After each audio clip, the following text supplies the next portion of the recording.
Assalamualaikum warahmatullahi wabarakatuh.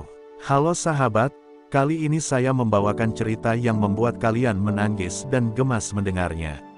Sebelum mendengarnya silahkan absen dulu para sahabat dari daerah mana saja, buat yang sudah subscribe semoga rezekinya lancar ya. Pagi itu, langit tampak cerah, seakan turut merestui pernikahan Nadia dan Raka. Dari kamar rias sederhana di belakang rumah besar keluarga mempelai pria, Nadia menatap cermin. Gaun putih berhias rendah halus membalut tubuhnya, sementara kerudung tipis jatuh anggun di bahunya. Di dalam hatinya, ada campuran bahagia dan gugup. Sejak kecil, ia tak pernah membayangkan akan menikah dengan seorang perwira TNI yang gagah, apalagi berasal dari keluarga terpandang. Namun di balik kebahagiaan itu, ada rasa getir. Ia tahu, ada seseorang yang berharap hari ini tak pernah terjadi. Orang itu adalah Bu Ratna, ibu kandung Raka. Sejak awal, wanita itu terang-terangan menolak pernikahan ini. Kamu cuma lulusan SMP. Anak saya pantas dapat yang lebih. Kata-kata itu pernah melukai hati Nadia. Tapi Raka bersikeras, cinta mereka tak akan dikalahkan oleh status atau pendidikan. Nadia mencoba mengabaikan tatapan menusuk itu setiap kali bertemu calon mertuanya. Ia percaya, waktu akan meluluhkan hati yang keras. Namun pagi ini, tatapan Bu Ratna justru lebih dingin dari biasanya. Saat keluarga dan tetangga ramai mempersiapkan acara, wanita itu mendekati Nadia, berdiri hanya satu langkah di depannya. Senyumnya tipis, matanya tajam. Nikmati saja, mumpung belum terlambat. Ucapnya pelan, namun cukup untuk membuat bulu kuduk Nadia meremang. Nadia hanya menunduk, mencoba menenangkan diri, meyakinkan hati bahwa setelah akad, semuanya akan membaik. Tak lama kemudian, prosesi akad dimulai. Suara lantang Raka mengucapkan ijab kabul disambut gemuruh, sah. Dari para saksi, Nadia tersenyum, hatinya bergetar, ia resmi menjadi istri. Tangan Raka yang hangat menggenggamnya membuat semua rasa cemas seolah menghilang. Ia pikir, ini awal dari kebahagiaan. Namun, ia tak tahu badai justru akan datang beberapa menit lagi. Saat tamu bersiap menuju pelaminan, Bu Ratna kembali muncul, kali ini membawa kendi kecil yang ditutup kain merah. Ini tradisi keluarga, katanya dengan nada datar. Nadia sempat ingin bertanya, tapi sebelum sempat bersuara, cairan hitam pekat menyembur ke wajah dan gaunnya. Bau busuk menyengat menusuk hidung, membuat para tamu terperangah. Astagfirullah, teriak seseorang. Gaun putih yang tadi begitu anggun kini ternoda kotoran yang mengalir dari kepala hingga kaki Nadia. Ruang itu seketika menjadi bisu. Semua mata memandang, sebagian merekam dengan ponsel, sebagian lain berbisik tak percaya. Nadia berdiri kaku, air matanya jatuh bercampur comberan di pipinya. Ia ingin berlari, ingin bersembunyi, tapi kakinya tak mau bergerak. Dalam hatinya, satu kalimat terus terngiang, kenapa ibu tega melakukannya di hari ini? Dan di sanalah, di tengah rasa malu yang membakar, sebuah tekad mulai tumbuh, hari ini juga, harga dirinya akan ia bela. Nadia dibawa masuk ke kamar rias oleh beberapa sepupu perempuan yang panik. Gaun putih yang tadinya indah kini menjadi simbol penghinaan di depan ratusan pasang mata. Tangisnya pecah, bukan hanya karena malu, tapi juga karena hatinya terasa diremukkan. Bau busuk comberan itu seolah menempel di setiap inci kulitnya, mengingatkannya pada perlakuan kejam sang mertua. Ia menatap cermin, melihat pantulan wajahnya yang penuh noda dan mata yang bengkak. Kenapa beliau tega melakukan ini? Bisiknya lirih, suaranya hampir tak terdengar. Pintu kamar terbuka, Raka masuk dengan wajah merah padam. Tanpa berkata apa-apa, ia berlutut di hadapan istrinya, membersihkan pipi Nadia dengan tangannya sendiri. Maafkan ibu, maafkan aku, suaranya bergetar. Tapi Nadia menggeleng, kamu tidak salah, Raka, tapi harga diriku, aku harus berdiri lagi. Aku tidak mau dikenang sebagai pengantin yang diam saja saat diinjak-injak, katanya dengan nada tegas. Mata mereka saling bertemu, dan dalam tatapan itu, Raka tahu, istrinya bukanlah perempuan lemah. Dengan bantuan sahabatnya, Nadia berganti gaun cadangan. Warna putih gadingnya membuat kulitnya terlihat semakin bersinar, meski hatinya masih berdebar. Rias wajahnya diperbaiki, namun sorot matanya kini berbeda, tajam, penuh tekad. Ia menarik napas panjang, memejamkan mata sejenak, lalu tersenyum tipis. Baik, kalau Bu Ratna mau mempermalukanku di depan orang banyak, aku akan membalasnya, tapi dengan cara yang membuat semua orang melihat siapa yang sebenarnya rendah, gumamnya. Saat keluar menuju pelaminan, ruangan mendadak hening. Semua tamu menatap, sebagian tak percaya bahwa pengantin yang tadi dipermalukan kini kembali berdiri anggun. Nadia menggenggam tangan Raka erat-erat. Setiap langkahnya terasa berat, tapi ia tahu inilah panggungnya. Di ujung pelaminan, Bu Ratna duduk di kursi keluarga, tatapannya sulit dibaca, antara terkejut, cemas, dan masih menyimpan gengsi. Ketika MC mulai membuka sesi sambutan, Nadia tiba-tiba meminta mikrofon. Semua mata langsung tertuju padanya. Dengan suara tenang namun bergetar, ia berkata, "Saya mungkin hanya lulusan SMP. Tapi hari ini saya ingin semua orang tahu, pendidikan bisa diukur dari ijazah, tapi akhlak diukur dari hati.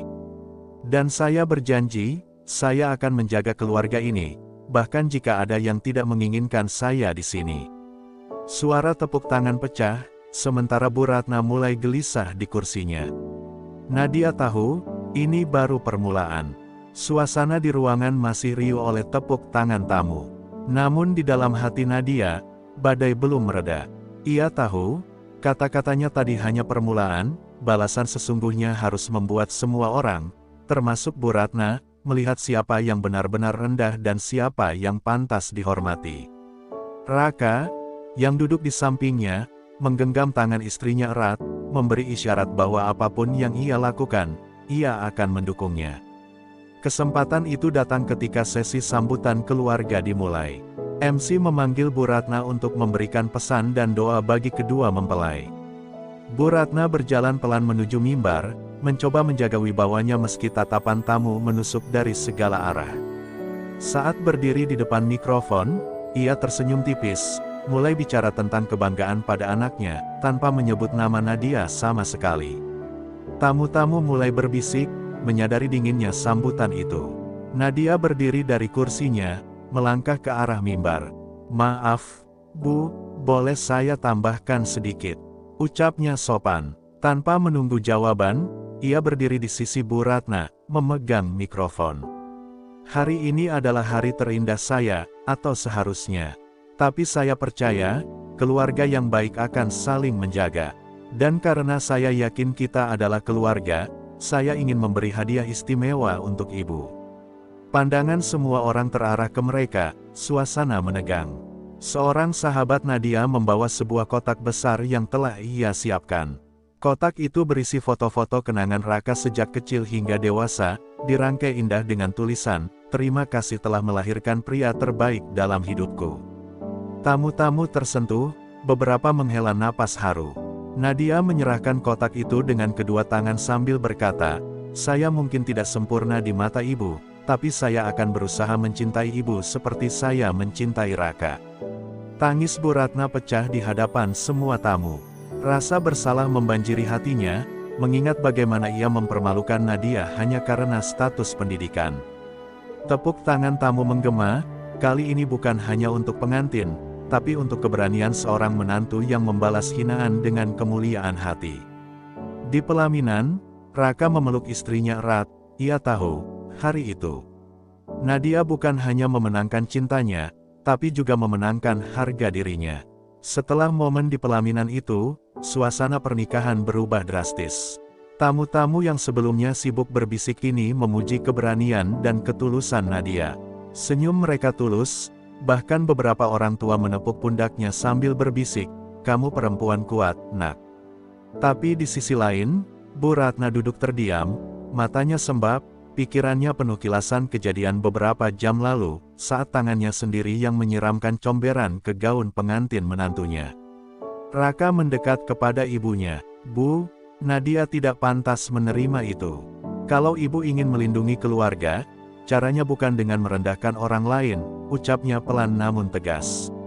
Kata-kata itu menusuk hati Bu Ratna, karena untuk pertama kalinya anaknya berbicara seperti itu padanya. Ia menunduk, menahan air mata yang hampir tumpah lagi. Dalam hatinya, ada rasa malu yang jauh lebih menyakitkan daripada gengsi yang ia pertahankan selama ini.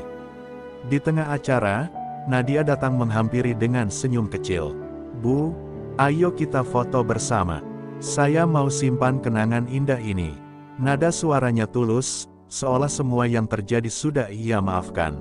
Bu Ratna tertegun. Bagaimana mungkin perempuan ini, yang ia permalukan di depan banyak orang, masih bisa mengajaknya berfoto tanpa sedikit pun nada sinis. Rasanya dada Bu Ratna sesak, seperti ada batu besar yang menekan dari dalam. Saat kamera siap mengambil gambar, Bu Ratna tak kuasa lagi menahan diri. Ia memeluk Nadia erat di hadapan semua orang, tangisnya pecah. "Maafkan ibu, nak, ibu salah. Ibu, terlalu buta menilai orang dari ijazahnya," ucapnya terbata-bata. Suasana hening sejenak sebelum terdengar suara haru dari para tamu. Beberapa orang bahkan menitikkan air mata, menyaksikan pelukan dua perempuan yang sebelumnya seperti musuh itu. Nadia membalas pelukan itu dengan hangat. "Tidak apa-apa, Bu. Kita semua belajar, dan saya akan berusaha menjadi menantu yang ibu banggakan," ucapnya pelan. Tepuk tangan tamu menggema, tapi bagi Nadia, suara itu tak seberapa dibanding rasa lega di hatinya. Ia tahu, hari ini ia bukan hanya menjadi istri Raka, tapi juga berhasil memenangkan hati mertuanya, dengan cara yang tak akan pernah terlupakan. Seminggu setelah pernikahan, suasana rumah Bu Ratna terasa berbeda. Tak ada lagi tatapan sinis, tak ada bisik-bisik merendahkan. Nadia yang biasanya merasa gugup ketika datang, kini disambut hangat. Bu Ratna bahkan menyambutnya di pintu dengan senyum, membawakan teh hangat dan kue kesukaannya. Perubahan itu begitu drastis, membuat Raka tersenyum lega melihat ibunya mulai melepas gengsi. Suatu sore, ketika Raka sedang bertugas, Bu Ratna mengajak Nadia duduk di teras. Angin sore berhembus pelan, membawa aroma melati dari taman kecil di halaman. "Nak, ibu mau bilang sesuatu," ucap Bu Ratna pelan. Waktu itu, ibu malu sekali. Bukan cuma karena perbuatan ibu, tapi karena ibu sadar, ibu hampir kehilangan orang yang bisa membuat anak ibu bahagia. Kata-kata itu membuat Nadia menatapnya dengan mata berkaca-kaca. "Ibu," jawab Nadia lembut, "kita semua bisa salah. Yang penting, kita mau memperbaiki." Ucapannya sederhana, namun cukup untuk membuat Bu Ratna meraih tangannya. "Mulai sekarang, anggap ibu seperti orang tua sendiri. Dan kalau ada yang merendahkan kamu karena pendidikan, biar ibu yang berdiri di depan membelamu," janji Bu Ratna dengan tatapan tulus. Nadia tak kuasa menahan senyum haru, ia merasakan beban besar di hatinya perlahan menghilang. Sejak hari itu, hubungan mereka benar-benar berubah. Bu Ratna mulai mengenalkan Nadia dengan bangga kepada kerabatnya, bukan lagi sebagai menantu lulusan SMP, tapi sebagai menantu yang berhati mulia. Setiap kali ada tamu berkunjung, Bu Ratna menceritakan bagaimana Nadia mengajarinya arti kesabaran dan harga diri yang sesungguhnya. Cerita itu menjadi pengingat bahwa kesalahan sebesar apapun bisa diubah menjadi pelajaran berharga. Bagi Nadia, hari pernikahannya akan selalu ia kenang, bukan karena gaun putih yang ternoda comberan, tetapi karena di hari itu ia belajar bahwa membalas hinaan tidak selalu harus dengan amarah. Terkadang, membalas dengan kebaikan justru lebih menusuk dan mengubah hati orang yang menyakiti. Dan di pelukan keluarga barunya, Nadia tahu, ia telah memenangkan pertempuran yang sesungguhnya, pertempuran untuk cinta, harga diri, dan keluarga yang utuh. Beberapa bulan setelah pernikahan, kehidupan Nadia dan Raka berjalan damai. Namun kadang, saat ia sendirian, Nadia masih teringat jelas detik-detik ketika comberan itu menyiram wajahnya di depan semua orang.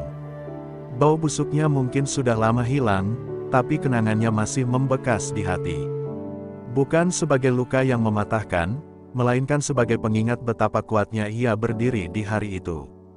Suatu malam, Ketika keluarga sedang makan malam bersama, Bu Ratna tiba-tiba terdiam. Ia menatap Nadia lama, lalu berkata, "Nak, setiap malam ibu berdoa, minta ampun pada Tuhan karena pernah menghina kamu. Dan ibu bersyukur, Tuhan mengirim kamu untuk mengajarkan ibu apa arti keluarga yang sesungguhnya." Suaranya bergetar, membuat suasana meja makan menjadi hening. Raka menatap ibunya dengan senyum penuh rasa bangga. Nadia tertegun, namun ia tersenyum. "Bu, saya juga bersyukur. Kalau bukan karena hari itu, mungkin kita tidak akan sedekat ini sekarang. Saya percaya, semua yang terjadi ada maksudnya." Kata-kata itu membuat mata Bu Ratna berkaca-kaca. Ia meraih tangan Nadia, meremasnya dengan hangat, seolah ingin memastikan bahwa ikatan ini tak akan pernah lagi retak oleh gengsi atau prasangka. Seiring berjalannya waktu, hubungan mereka semakin erat. Nadia tak hanya menjadi menantu, tapi juga sahabat bagi Bu Ratna. Mereka sering menghabiskan waktu bersama di dapur, bercanda sambil memasak, atau sekadar minum teh sore di teras.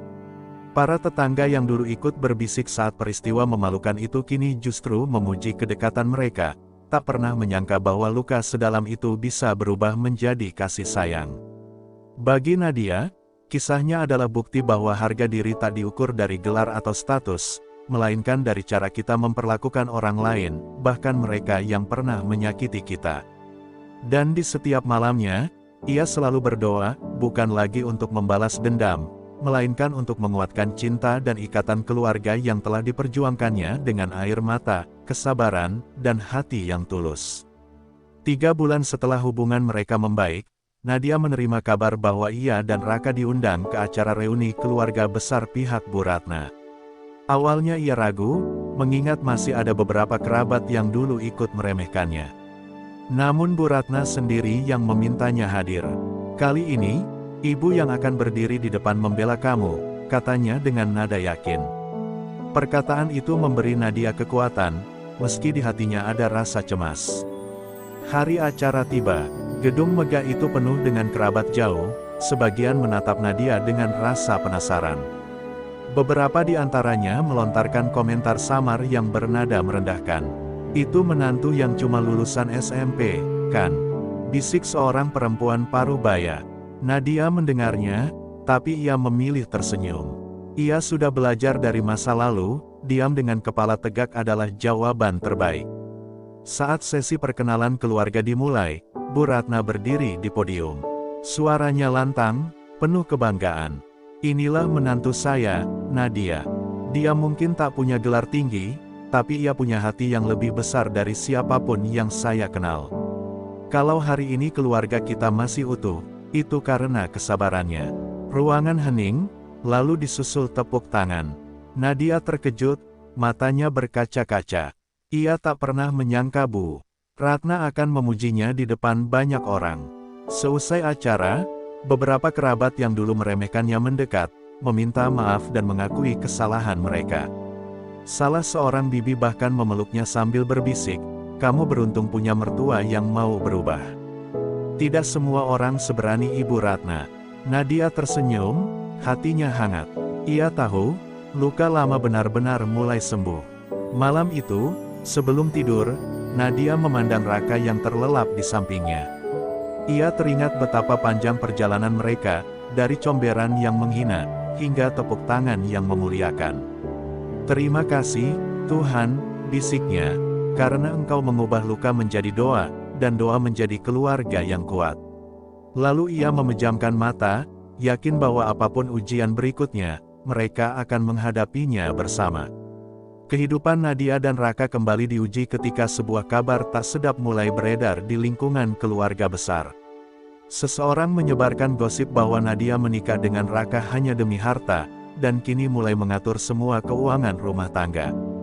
Berita itu menyebar cepat, bahkan sampai ke telinga Bu Ratna. Meskipun ia kini percaya pada menantunya, rasa khawatir tetap menyelip di hatinya, takut gosip itu benar-benar merusak nama baik keluarga. Suatu sore, Bu Ratna memanggil Nadia ke ruang tamu. Wajahnya serius, namun tidak marah. "Nak, ibu tahu ini tidak benar, tapi ibu ingin dengar langsung dari kamu, katanya. Nadia terdiam sejenak, lalu menatap mata mertuanya. Bu, saya tidak menikahi Raka karena harta. Sejak awal, saya hanya ingin membangun rumah tangga yang sederhana tapi penuh cinta. Kalau soal uang, semua yang saya atur adalah untuk memastikan kita cukup, bukan untuk diri saya sendiri. Suaranya tenang, tapi di dadanya, hatinya berdebar kencang. Raka yang mendengar percakapan itu langsung masuk, berdiri di samping istrinya. Bu, gosip ini jelas fitnah. Saya yang memberi Nadia kepercayaan penuh soal keuangan. Dan sejauh ini, hidup kami justru lebih teratur sejak dia mengurusnya, tegasnya.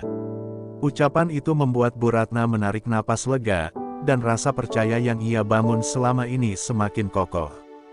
Beberapa hari kemudian, identitas penyebar gosip itu terungkap, ternyata salah satu sepupu jauh yang dulu terang-terangan tidak setuju dengan pernikahan mereka.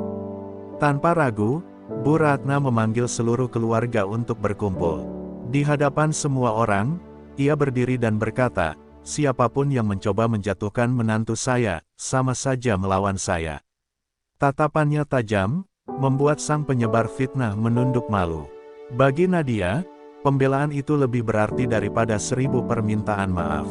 Ia menyadari, hubungan mereka yang dulunya retak kini telah berubah menjadi benteng kokoh yang sulit digoyahkan. Dan malam itu, saat duduk di teras bersama Bu Ratna sambil menyeruput teh hangat, ia merasa bahwa perjalanan panjangnya dari penghinaan hingga pembelaan ini adalah anugerah yang akan ia jaga selamanya. Assalamualaikum warahmatullahi wabarakatuh. Terima kasih yang sebesar-besarnya untuk semua penonton setia channel ini yang sudah meluangkan waktu menyimak kisah penuh pelajaran ini sampai akhir. Semoga cerita ini tidak hanya menghibur, tapi juga menginspirasi kita semua bahwa kesabaran dan hati yang tulus mampu mengubah kebencian menjadi kasih sayang, dan mengubah musuh menjadi keluarga yang saling mencintai. Saya berdoa, semoga kita semua diberikan kekuatan untuk menghadapi ujian hidup dengan sabar, diberikan keluarga yang rukun, hati yang lapang, dan rezeki yang berlimpah. Semoga Allah SWT selalu melindungi langkah kita, menjaga orang-orang yang kita cintai, dan menjauhkan kita dari fitnah serta prasangka buruk. Jangan lupa untuk selalu mengambil hikmah dari setiap ujian, karena bisa jadi dari luka yang kita alami, Allah sedang menyiapkan kebahagiaan yang lebih besar. Terima kasih untuk dukungan, like, komentar, dan subscribe dari kalian semua, itu adalah semangat bagi saya untuk terus berkarya. Wassalamualaikum warahmatullahi wabarakatuh.